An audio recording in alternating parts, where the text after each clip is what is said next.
Let us apply Pythagorean theorem to solve right triangles and learn from each video. Question here is, calculate the length of each unknown side, write exact answer. So you need to avoid calculators. Okay, so that's the first thing. You have two triangles here, they are very similar. So let me do the first one for you. The two sides, which are the smaller sides, sometimes referred to as legs of right triangle, are given to us as 8 and 8. So that is an isosceles triangle. And we need to find hypotenuse, x. So x square is equal to 8 square plus 8 square, right? C square equals to a square plus b square.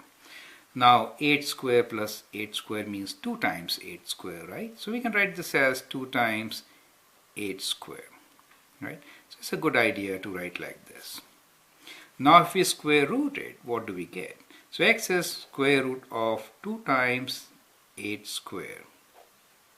So you could write like this, right? Square root of 2 times 8 square. Now square root of 8 square, we are only interested in positive values since we are talking about length.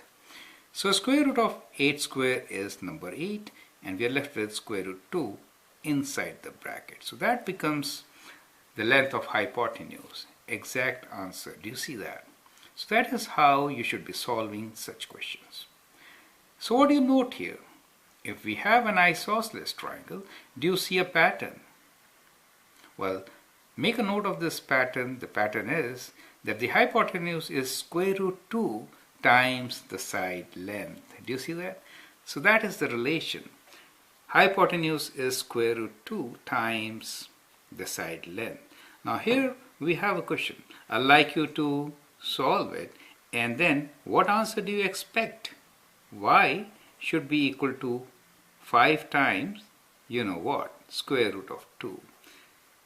Check it out. So what we learned here, that if we have an isosceles right triangle, then hypotenuse is square root 2 times the length of other side. So make a note of this, it always helps. Thank you and all the best.